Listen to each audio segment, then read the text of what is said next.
All right. So, welcome everyone to our Virtual League of Opportunities Part 2 for this month. My name is Cesar Trabanco, part of the HQ team at the Global Chamber and in charge of organizing this meeting every month. I'm glad to see some people back to back from last night, like Cassandra, Basil, Jim. So it's always good to have your support. Today, well, for all of you who are new to this call, this is a call where we have five, six members, and we discuss a little bit of their background, of what they're offering, and we learn a little bit of the individuals themselves, and well, any particular opportunities that they might be bringing to our global chamber members. I would like to start with Jackie Bojor, our new global advisor in Romania, Bucharest, I guess. Jackie, you're based there. And I thought, it would be great to learn a little bit about Jackie, but also about opportunities, about what's going on in Romania. So, Jackie, without further ado, welcome, and the floor is yours. Thank you very much. Muchas gracias. We are a market entry consulting firm based in Bucharest in Romania and covering the entire emerging Europe region. I'm one of the founding partners of FRD Center, which stands for Factor Regional Development Center. We set up the company about 25 years ago, and we have been assisting governmental organizations, private companies, SMEs, international chambers of commerce, with their market assessment, with strategic B2B in the local markets, with the incoming and outgoing trade missions, everything to do with international market expansion to Romania and the region. In terms of current opportunities, of course, due to the global situation, the Black Sea presents numerous opportunities for incoming companies and organizations. And several of the markets that we cover have access to the Black Sea. For example, Japanese players, companies, organizations are currently very much interested in expanding to Europe through emerging Europe, for example, in green energy, in rail and other means of transport. Also, we have incoming requests from companies in Scandinavia. They are mainly looking to develop strategic partnerships and probably also to acquire local players in Romania and the region to expand their market reach in this area, because there are numerous companies here of interest to them that they can acquire and then develop to other markets. Practically, this region and Romania in particular acts as a turning point for companies either looking to expand to, for example, Middle East from Scandinavia as this example, or from Asia and the American continent into Europe by acquiring local players and thus setting a foot in Europe. In respect to sectors, as I mentioned, green energy, transport, but also medical devices, for example, or infrastructure development, agri-machinery, everything to do with automation and digitalization. So practically a good number of sectors which are benefiting from European funding currently in this area to do with development, with waste management, looking at modernization of hospitals, of transport, of infrastructure. So in a nutshell, this is what I can tell you about this region, but please feel free to ask me any particular question. I'll be happy to answer. Thank you, Jackie. So just in summary, you are the person, you're the bridge. So anyone interested in investing or doing business in Romania, Jackie is the person, right? Yes, Romania and the entire region practically, not only Okay. Romania.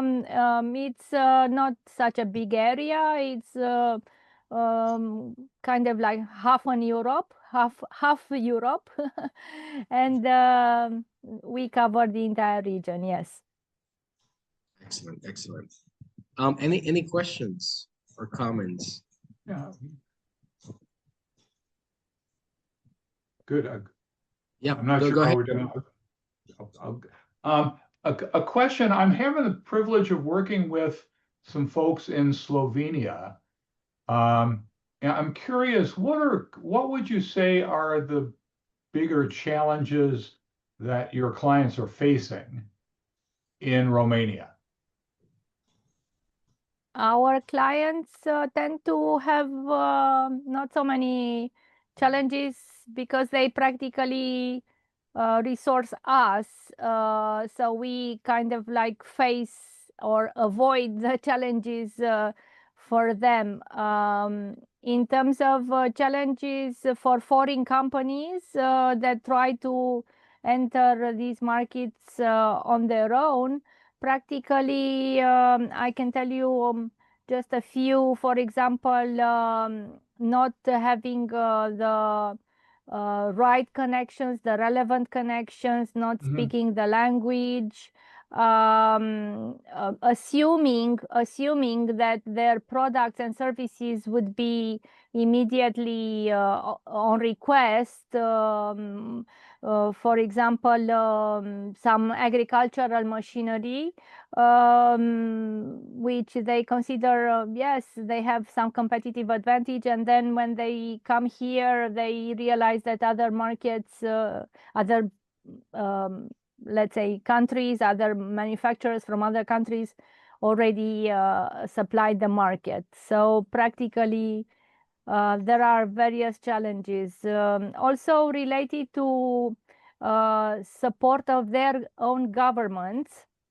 There are stronger, let's say, governments which provide stronger support to their manufacturers, and they have certain programs to encourage them. So let's say a company comes from a country which does not have this type of support from their government, this could be a challenge for them.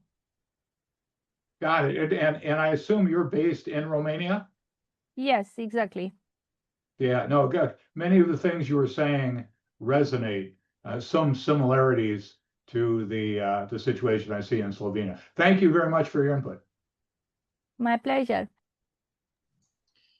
Jackie, how's the touristic industry there? How is tourism going in Romania? Tourism is growing in Romania. Romania is not such a big tourist attraction, so to say, compared to the other markets in the region.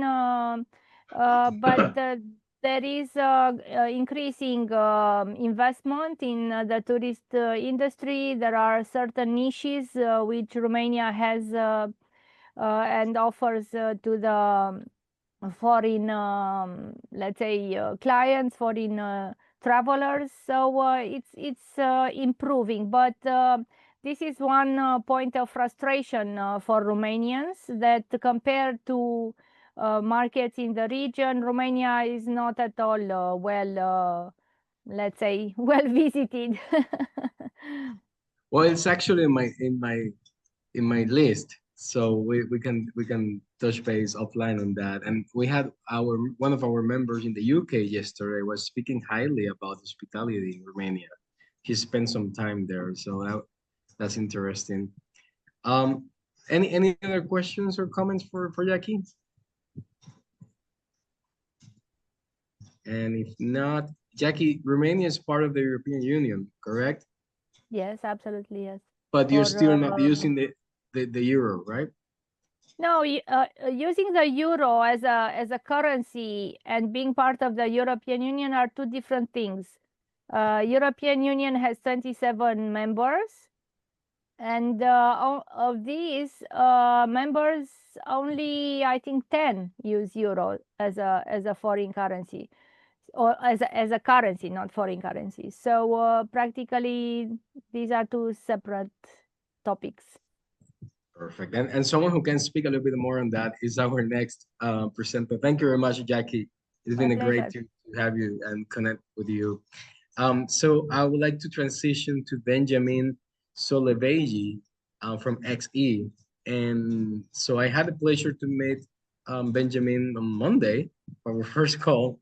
And well, he's here today to talk a little bit more about opportunities when it comes to currency and international payments. And I'm pretty sure you can cover payments in Romania, Benjamin. We can. We definitely can cover RON payments. So if anybody needs to send money to Romania, you can message me after. Hello, everybody. First, I'd like to apologize. I'm a little bit sick, so if I'm coughing throughout, please bear with me. But I think this is the first time most of you will see my face, so I'll give a quick introduction about myself.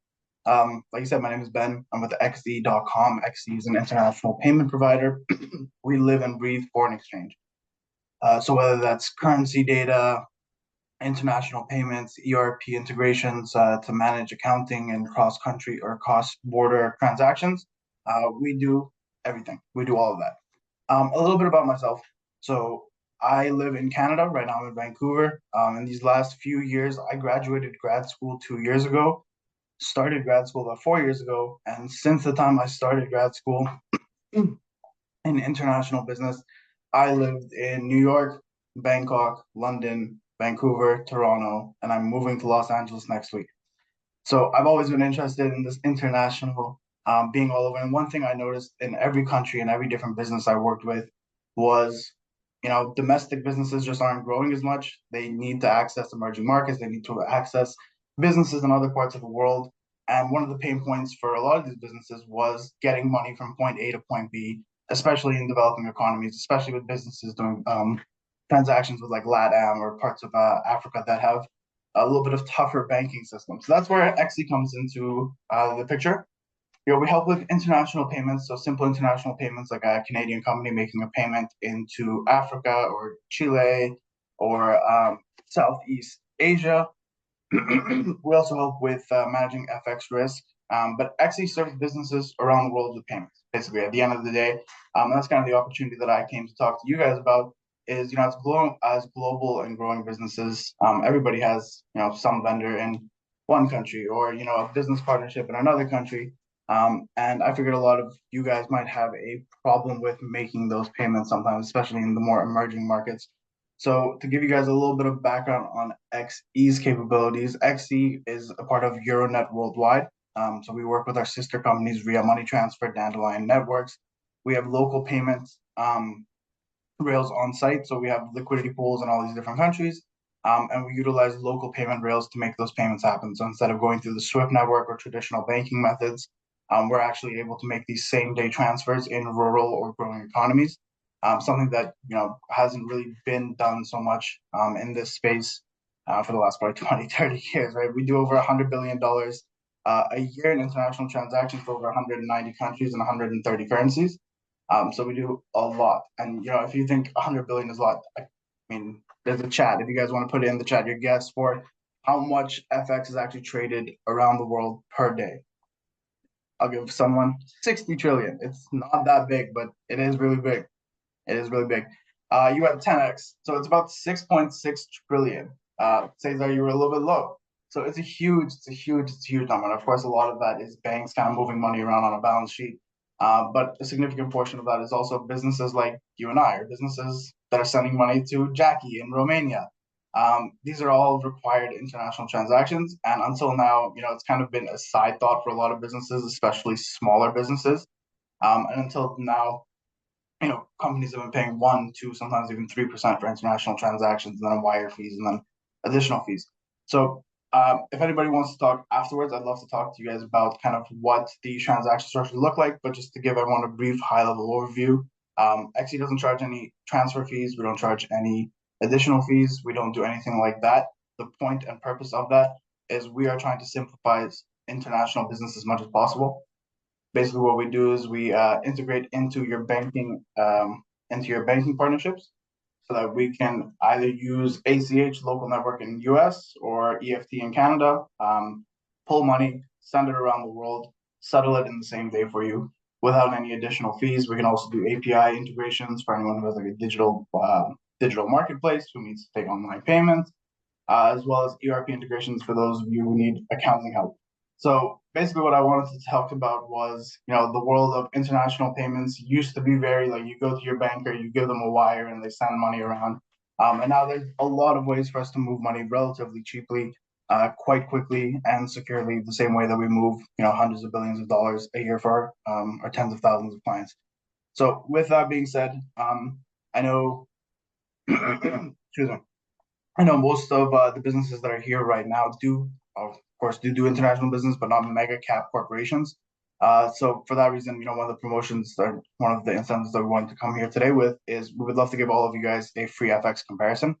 So if anybody has, an FX payment that they've made in the last couple of days, last couple of weeks, or they have one upcoming, you just want to get a quick quote, make sure that you're getting a good rate from your bank, or you kind of just want to chat about, this is what's been going on with my international payments. How could we make it easier? We offer no commitment, no contract, nothing required. We'll set aside 15 to 30 minutes on our calendar for you guys. We can go through what's going on in your international payments and see what we can do to solve it. But other than that, also wanted to let you guys know that last but not least, because we're not all mega cap companies, we're actually going to be giving a group rate to everybody in Global Chambers. So whether you are, a two-man shop or a 5,000 employee corporation, we'll be happy to put you guys on the same tier and make sure everybody's getting the same great price. I noticed 2 people have got their hands up. I will let Jim go ahead and ask the question first. That's good. Let's start with Jim. Jim, go ahead. You're on mute. Jim, you're on mute, sir. Of course. Good show and tell. A couple of things using Brazil and China as the example of trap cash. How are you getting on another network? We had a discussion on stable coins. How are you getting around some of that trap cash with BRICS getting more and more traction? How you use is stable coins something to address an international transactions, since it seems to be a lot quicker, a lot easier, and the trap cash countries have yet to figure out how to stop it? Right. No, it's a great question. And it's a question that, we get a lot. Stablecoins are growing. Stablecoins, they have their use case and, it's been successful in a lot of instances. It's something that XE absolutely does not get involved in. We don't deal with cryptocurrency of any way.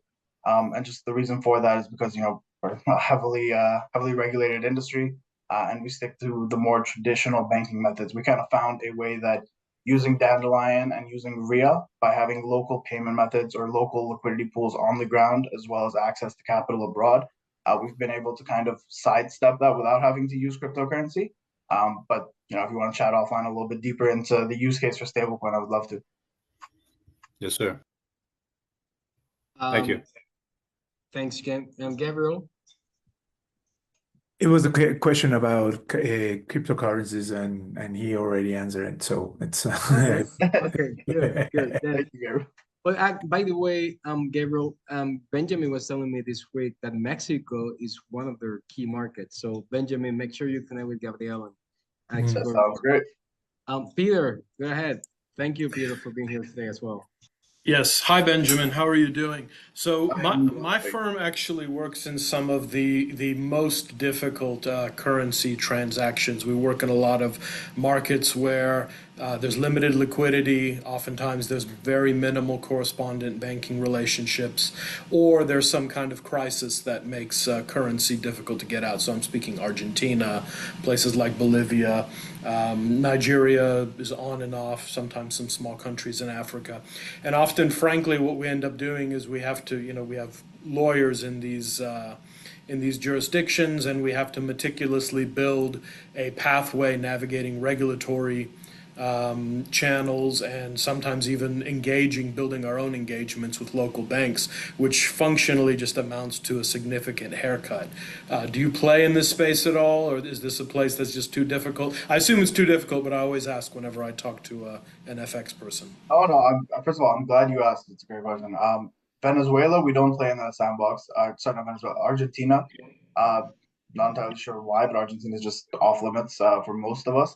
But every other country that you named, yes, definitely. You know, we can go as rural as like Botswana in Africa. I had payments go to Nigeria today earlier before I got on this call.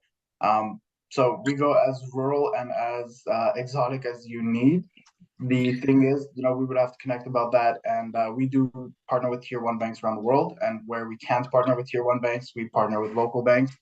And we do have capabilities in most countries. You know, there's probably 15, 20 that are off limits to everybody. Yeah. If they're not sanctioned, yes, we can do it. Yeah. So the one difficult one that I have potentially an immediate transaction on is Bolivia. Is that one on your list? Yep. You can Is it do in FX? Bolivar? Like, is it in local currency, or are you Yes, sending yeah, it? that's what I mean, is we can get the local currency, we can't convert it to USD. Let's connect on that shortly. Let's do that. Thank Fantastic. you. Thank you, Peter. And I got someone for you in Bolivia, Peter, for you to connect as well. Not really related to the currency, but that is locally. Absolutely. Benjamin, thank you very much for being here today and for My all pleasure. the information shared. I think another person, I don't know if she can speak. I see Ruby Gallo.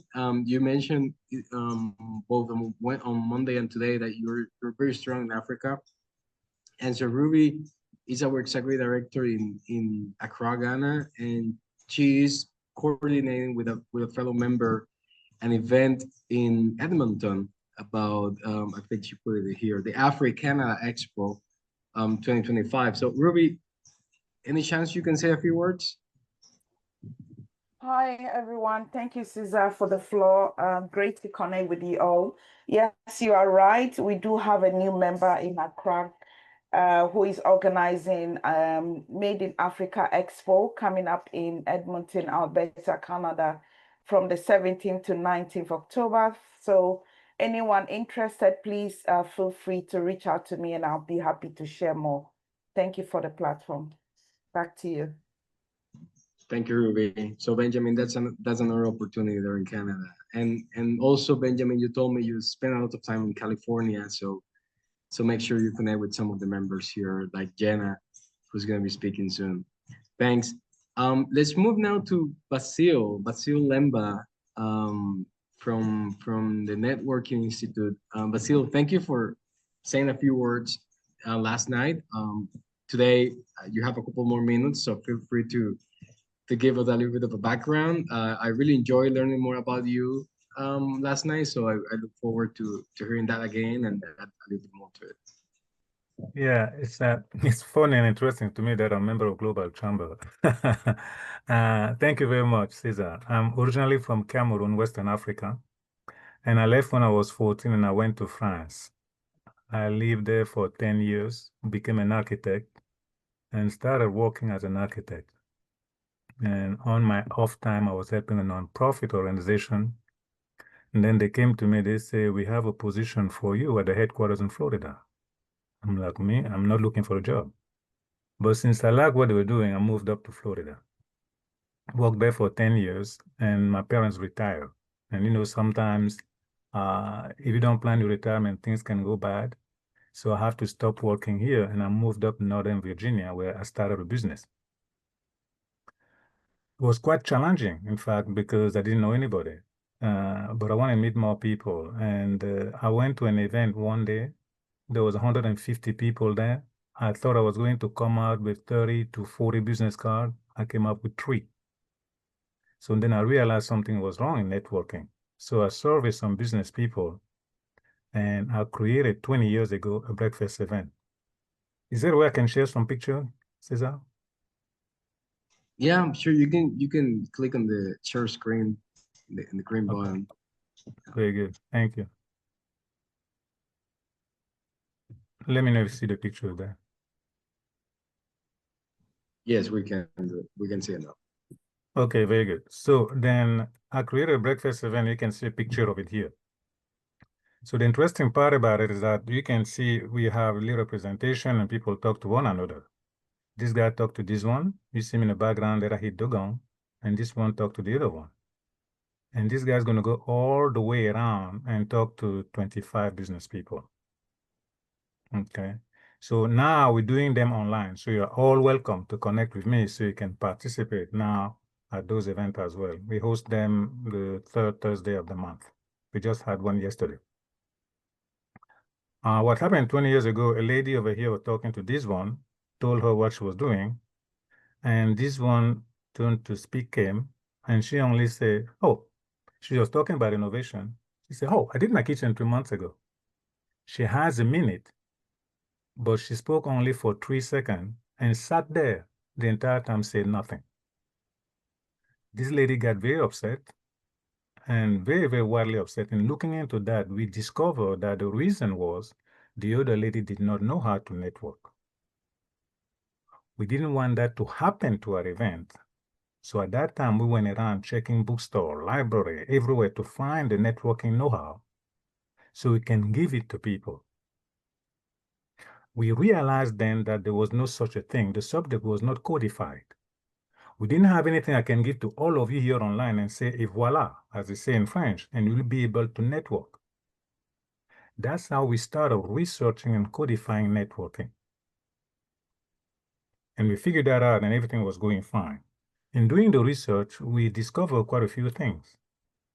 One, the quality of your life is proportional to the quality of your networking. Second thing we discovered is this. The amount of money you will make is proportional to the quality of your networking. I have to share with you a story here. I went to a conference of SM Bank conference here in DC. People came from all over the planet. And there was a guy on stage, multimillionaire. What he does is he goes to Hollywood, take all these celebrity, fly them to Brazil, where he has a non-profit organization. He pays for everything. Okay? All he wants from them is their feedback. I mean, his story was very impressive, very emotional. In fact, after he finished speaking, I ran out of the room to go and say thank you to him. So as I'm talking to him, thanking him, he then asked me, and you, what do you do? I was quite surprised because I was going to thank him. I was not trying to introduce myself to him. And he asked me, what do you do? I was surprised. And I said, well, we teach people how to network as easily as they drive their car so they get the exact client they want and make more money. And he looked at me and said, you should teach me how to network. Talk about being surprised. You're talking to a multi-millionaire. But he's thinking, if I could learn how to network, I will make a lot more money. He shocked the hell out of me. So now how do we crack networking? When that incident took place, we asked ourselves, what is the thing that most people can do? Well, according to the US Department of Transportation, 91% of the adult population have a driver license. Now, how do you drive a car? Ignition key number 1, gear shifting number 2, pedal to the meter. In that order, all the time, all of us, every time. If you violate this sequence, the car will not move. All right? So we said to ourselves, very good, we have the 1, 2, 3 to drive a car. All we have to do is to figure out the 1, 2, 3 to get client. And that's what we did. The 1, 2, 3 to get client is 1, networking, 2, promotion, and 3, sales. In that order, all the time for long-term success. You can shortcut this, but it'll come back to you. Will slow your growth, expansion, and you'll have challenging relationships. All right. 1, networking. With sales, you collect the money. With promotion, you create a desire for your product. With networking, you create acceptance. So you create acceptance with people first. You do that by showing interest to them. And when you do it properly, they ask you what you do. And this is when you tell them what to do, not here. Cesar, ask me what I do. Cesar, ask me, Basil, what do you do? Basil, what you do? I'm in networking. How about you?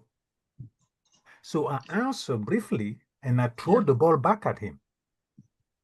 I want him to tell me what he does or what is that is all about. So when I'm speaking here, I am on point, I am pertinent. Otherwise, I can go to Cesar and say, Cesar, I want you to buy my carpet cleaner. And Cesar tells me, but I don't have a carpet.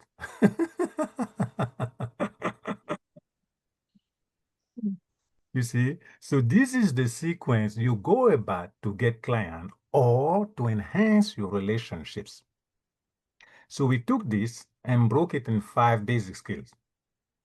1, the correct networking mindset. 2, coming up with your ideal client. 3, how to talk to those people. 4, how to follow up. And 5, how to close. Okay. And this program has been accredited by George Mason University. So we teach it now through George Mason University. And professionals can also take it now and have it count as continuing education for them. All right. Here's a little testimonial I have over here of somebody from Wall Street. He said, this is the best program I ever attended on how to network. There were dozens of great tips, techniques, approaches, etc. presented that I have never heard of, even though I have been networking for decades. The information provided was also very detailed. He's talked about me there briefly. And he said, I highly recommend this program to all business people, salespeople, entrepreneurs, managers, executives, students, job hunters, etc. And he said, by the way, many of the networking ideas presented at this event will also work in non-business and social situations. And he's with Wall Street. Okay. So we broke the information we provide in 3 different programs. One is 5 hours, second one is 3 months, the last one is 6 months. And here are the different rates of the different programs. You can see them there, different level, group rate and one-on-one. By the way, we offer our class online, in person, to groups and individual ELAC as well. All right. What I have for you today is a special gift. And that gift is a complimentary assessment and evaluation for you or anyone you know. You have the QR code right there. So that's our gift to you. And here you have my contact, and I'll also add that to the chat. So you can reach out to me if need be, or if you have any question. Thank you very much. Thank you, Basil. Can you go back to the QR code so Yes, we can all see it just for Yes, 4 more seconds? sure. Let me close this and I'll go back to it.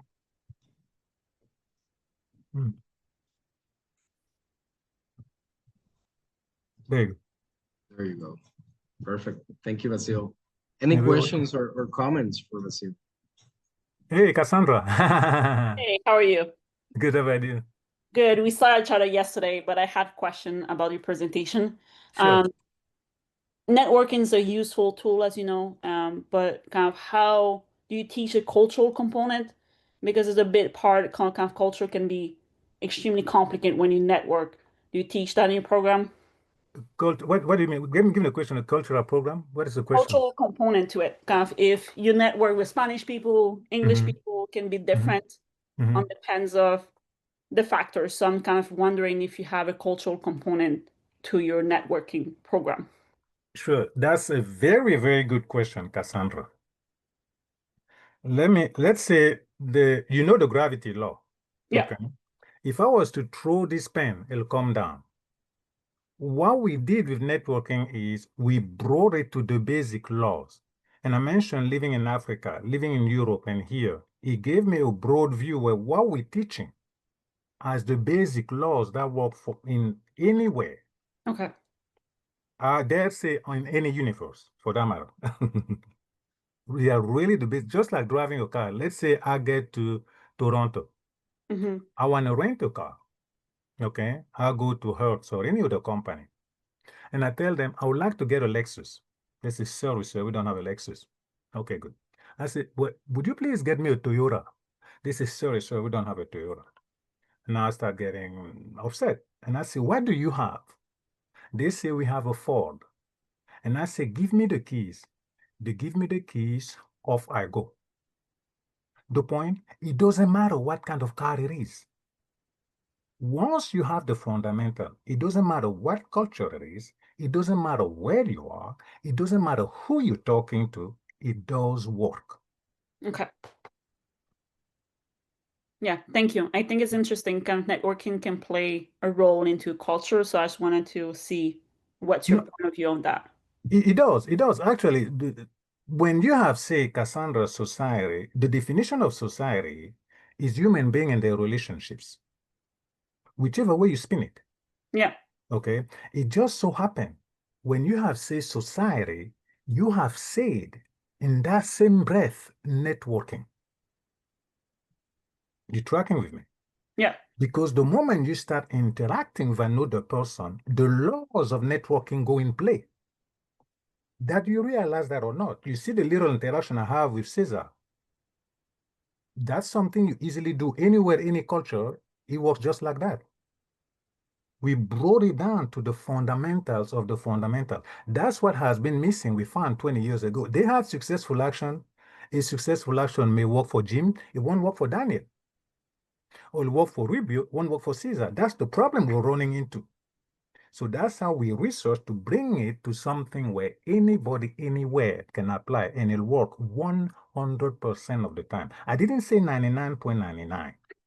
No, the reason I'm saying that because in our research, the mindset was, Cassandra, I cannot get you into a car and hope that the brakes work. Basil, Cassandra, I'm gonna interrupt just so we can move forward with the other presenters. Yes. But, okay, sure. Thank you, Cassandra. I agree with you, Cassandra. It's a really important question. And Basil, thanks for all the information. I think you said two words is relationship, and the other one is long term. I think that's really not everyone is thinking about that when networking, and I think those are key. So thanks for the thank you. presentation. And anyone, if anyone want to connect or have questions, have them in the chat, and Basil will take care of them. Let's move now to Cultural Vistas, also in the DC area. Danielle, I see Danielle Samsing here. Danielle, welcome, and as always, introduce the organization and tell us about the specific opportunities for the interns. Thanks, Cesar. I'd love to. Am I able to share some slides? Yes, you are. Okay. Well, you all can see my slides. Fantastic. They're loading. Yeah. Wonderful. So, Cultural Vistas, who are we? What do we do? If there's anything I want you to remember about me today, Danielle Samsing, my colleagues refer to me as that intern lady. So remember that. What we do at Cultural Vistas is promoting global understanding and collaboration among individuals and institutions through international exchange experiences.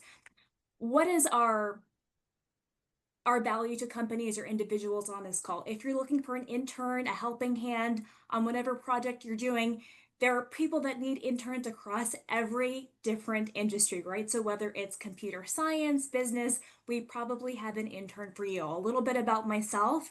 I'm a teacher turned business development professional. If you're wondering where my last name comes from, it's Trinidad and Tobago. If there's anyone else on this call with Caribbean roots, please let me know and drop your name in the chat. I love to connect with other folks with Caribbean roots. And I am here to, oh, Cesar is leaving because he has Caribbean roots too. Fantastic. And I am going to tell you all a little bit about the Korea West program. We're going to skip past this slide, but just a fun fact, international exchange, or J1 visa students contribute at least $811.2 million to the US economy, at least. That was the stat we had back in 2023. And let's talk more about how we make it easy for hosts to find international students, find them, and host them. So what is the Korea West program anyway? So WEST is actually an acronym. It means Work, English, Study, Travel. So it's a really prestigious partnership between our organization and the US State Department, really built out of the spirit of friendship. We want to provide opportunities for South Korean students to come to the US and work for not just 3 months as a traditional internship would allow you to do, but a more long-term 6 to 8 month internship. And what I've heard from my colleagues is this really allows them to get a meaningful return on their investment. Sometimes you have an intern that comes in for a month, 3 months, and by the time that you train them, poof, they're gone. So this is the really nice thing about the program. We do this twice a year. Right now we're doing this for the fall term, meaning that students would be here from November to April or November to June based on the term that they select. What should you know if you want to host a student? You have to be able to host a student for a minimum of 32 hours a week, no more than 40. At least 3 of those days must be in person. You may be thinking, well, Danielle, I work remotely 100% of the time. I really want a remote intern. I want you to think of this from the perspective of an international student who's paying to come to the US to study. For them, they really get the most impact when they're in person. They're able to practice their English. They are rubbing elbows with people from different cultures in the US. That's when they get the most out of that experience. That's why it has to be at least 3 days in person. The next question people ask me is, well, okay, what's the cost to my company? There is no cost. We sponsor the visa. We do all the paperwork. All you have to do is be able to provide a supervisor, hands-on work, and the Korean government actually provides a cost of living stipend. Now, in this economy, it doesn't mean that you don't have to pay the intern. If you want to pay extra, you certainly can. A little extra goes a long way, but if you are not able to, there is that really nice stipend that the Korean government is already chipped in. Other things to know, if you want to host a student, you have to have workers' compensation insurance and a valid tax ID. I get a lot of questions on why do I need to have a valid workers' compensation insurance policy? This guideline comes to us from the Department of State. And the reason behind that is they feel this way about it. Any company that is going to provide that sort of safety net for the employer or their own staff, those are the same sort of people that are going to provide TLC care to an international student. So that is a basic vetting criteria that we have. And I'm sure you're wondering, if I want an intern, what sorts of students do you have? So here is a list. That is actually the end of my presentation. I wanted to keep it short in case folks had questions, and I will be sure to drop my email in the chat, but happy to answer any questions. Remember, Danielle Sampson, Cultural Vistas, that intern lady. Back to you, Cesar. Intern lady. Thank you, Danielle. And that was actually going to be my question, and you put that in the last slide about the different type of industries and background. But just as a testimonial, we've been using Cultural Vistas interns, I think, for the last 5 or 6 years in a row, and they've been great. They've been very helpful with some of our internal stuff, and I know we are already in conversation for the next one with Danielle. Any questions or comments for her? Okay. And yes, Danielle, go right ahead. Was someone trying to speak? I thought someone was. What about, and not to put you in the spot, Demetrius, but But what about Demetrius Evans in Washington? I'm sorry, in Chicago, part of our board there, Demetrius. Do you take their film tech interns? Have you been connected to Danielle before? I have not, Danielle. Great presentation. I love how it was so short and sweet and very informative. I have taken down the information. I will definitely be connecting. We get a lot of lawyers who are working on LLMs. And they may come for, like, they want a job for about 6 months. And so I've started to develop a training program. I am not HR, right? And so my background is in intellectual property and contractual law. So the HR piece has been a little bit challenging for me. I don't have, a designated HR person in the firm. But I find that there are so many people that want these experiences that we can provide. And so I wonder if working with you would help me to develop some kind of a training.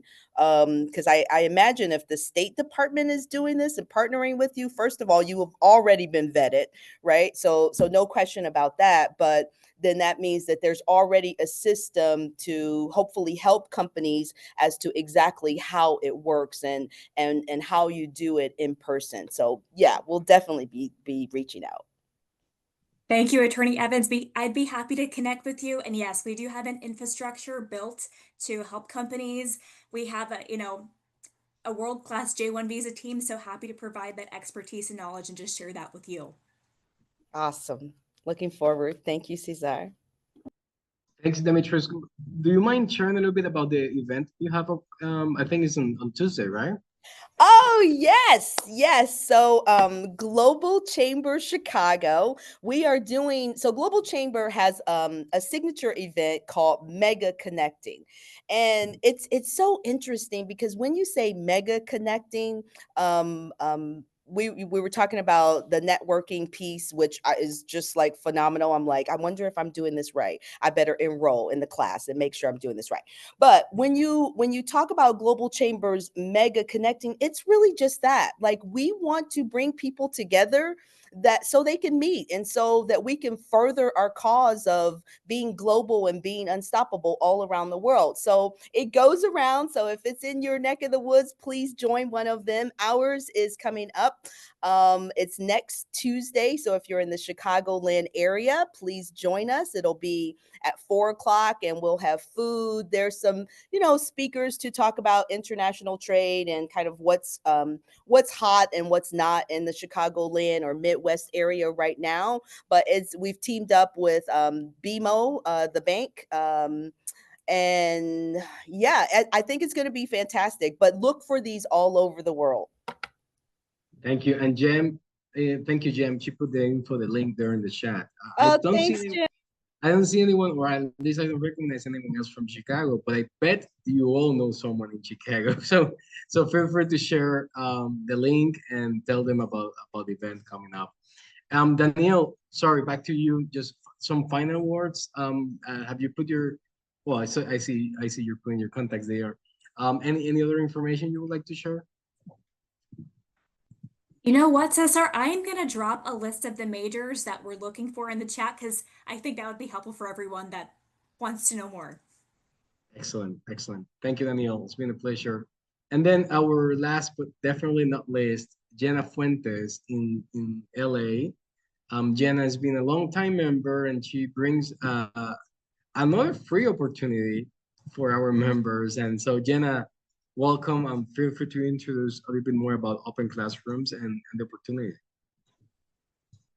All right. Yeah, well, pleasure to meet everybody. I really enjoyed hearing everyone's stories. Look forward to connecting after today. Again, about the whole thing of long-term relationship building, as you all have mentioned. I can share my screen. This is a typical presentation that we do, but I'll try to breeze through it really quickly.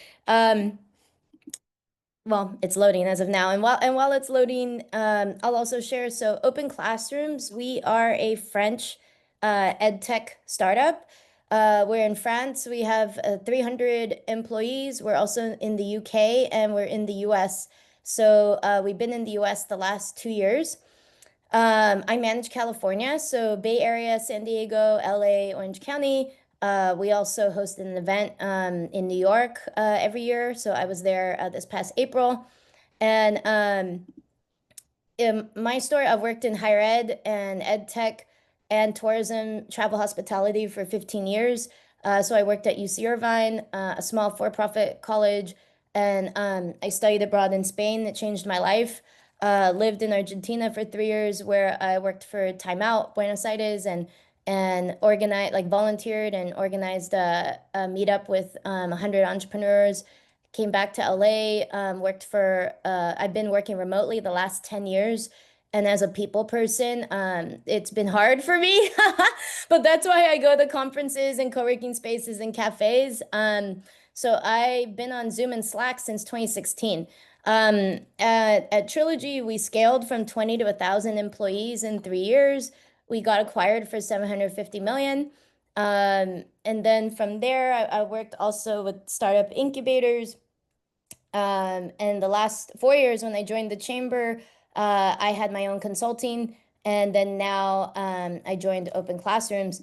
And really the through line has always been, how do we connect people? How do we help individuals and startups and businesses grow globally, as well as help them get the education and tools to do that? So that's very much aligned with Open Classrooms. Our mission is to make education accessible. We are a B corporation, so we operate on federal and state grants, and we are registered with the Department of Labor, Department of Veteran Affairs. So you can check out our impact report. It's actually difficult to achieve B corporation certification. But why did government give us multi-million dollars for the next few years? Again, it's to help people secure apprenticeships, to start businesses, to move up in their careers, aka increase economic development, workforce development. And we do that for California. So I'm going to go through this quickly, but we've partnered with organizations in a wide range. And I'm specifically talking about upskilling today, but we do, our main thing is apprenticeships. The difference is you can hire an apprentice for 1 year, 25 per hour, 20 hours a week in IT, data, Python, cybersecurity. But I want to highlight our free online resource and mentorship, which is the same fields as well. But that essentially means while you are working at your organization, any employee can receive our free mentorship and training while working on the job. I have a little quiz that I do, but you know, we can meet on the call and happy to talk about that. But in essence, if the point here I want everyone to remember is, if you or any other team members want to learn a new skill, contact me. So any staff member can learn Python. You can, if you already have an IT background, you can learn CompTIA A+ certification for cybersecurity. For marketing, you can learn SEO, content strategy, email automation, advertising campaigns, HubSpot, CSS, HTML, Google Analytics for marketing, which is our most popular. IT is configuring workstations, and data analysts, this is SQL and Tableau. So you will receive a certificate from the Department of Labor after 1 year, and everything is online, flexible at your own pace, and you have a 24-hour support team. You have up to 1 year to complete it, and you're completing projects. So it's really about acquiring a skill. And in turn, as long as you have a staff member who could do an accountability check-in, you would qualify for this program. And lastly, we match you with a mentor. So I've paid thousands of dollars for coaches in the past. I've also coached and advised students while working at the colleges in the past. So some of our mentors are industry experts. So in summary, if any staff member here wants to learn a new skill, you'll be matched with a mentor, you'll be studying online at your own pace, completing projects, and there's accountability check-ins built in. And let's see, this is an example of what you would learn with marketing. I'm happy to go deeper on any of these, but yeah, if you refer a US-based business so if you have an address in the US, feel free to refer anyone that wants to take the trainings or hire apprentices, and we can pay you $100 per company. In the past, we've had a sponsorship budget. Again, sponsoring multiple events. We sponsored like an event at CES, NVIDIA GTC. So we are happy to pay any organizations that are hiring apprentices and or refer people for trainings. We can set up a partnership and pay you for that. So I'll pause there for any questions. Thank you, Jenna. Any questions or comments for Jenna?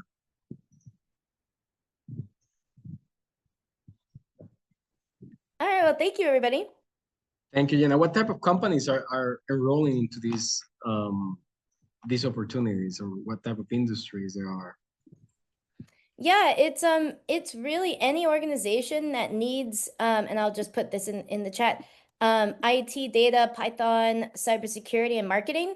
So for example, we've had a dentist, we've had a restaurant, nonprofits, biotech. It's really any industry that needs marketing help. And anyone can take the training. So it's anyone that's employed at a US-based business can take our training. So it's a wide range. We work with Merck, for example, Guild Education, but it's also like small to medium-sized businesses. So it's again, I work with California and New York, but we've serviced people in Oregon, Nevada. It's all over the US. Excellent. Perfect. Thank you, Jenna. We'll be following up with you. And thanks everyone, Jackie, Benjamin, Basil, Danielle, and Jenna for your time, your presentations, and we'll be sharing this with our members in a recording and also the particular opportunities as well. I invite everyone interested in the legal side. In 30 minutes, we have the Globinar WhatsApp in global law, taking a spin on the tariff section. So anyone interested, feel free to join us. And next week is a busy week, as every last week of the month. We have the regular event in Spanish. We have the Accra monthly meetup that Ruby manages.